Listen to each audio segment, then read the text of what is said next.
ಪ್ರತಿ ಸಾವಿನ ಮನೆಯು ನನಗೊಂದು ಪಾಠದ ಮನೆಯಂತೆ ಪಾಠ ಕಲಿಸುತ್ತಲೇ ಬಂದಿದೆ.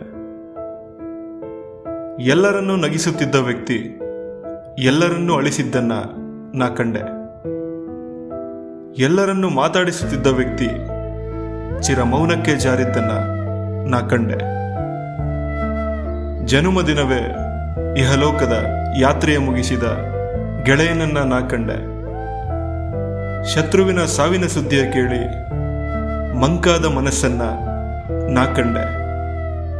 ಪ್ರತಿ ಆರಂಭಕ್ಕೂ ಅಂತ್ಯವನ್ನ ನಾ ಕಂಡ ಮೇಲೆ ಮನಸ್ಸು ಹೇಳಿದ್ದು, ನೀ ಶಾಶ್ವತನಲ್ಲ ಓ ಮನುಜ, ತಿಳಿದ ಮೇಲೂ ಈ ನಿಜ, ನಿನ್ನಿಂದ ಸೃಷ್ಟಿಯಾಗಿ ನಿನ್ನೊಡನೆ ಬೂದಿಯಾಗೋ ಈ ದ್ವೇಷ ಮನಸ್ತಾಪವ ಸ್ಥಾಪಿಸಿ ನೀ ಸಾಧಿಸುವುದಾದರೂ ಏನು ಮನುಜ, ಬದುಕು ಕ್ಷಣಿಕ ಅರಿತು ಬಾಳಿದೊಡೆ ಬದುಕೆ ನಾಕ, ಬದುಕು ಕ್ಷಣಿಕ ಅರಿತು ಬಾಳಿದೊಡೆ ಬದುಕೆ ನಾಕ.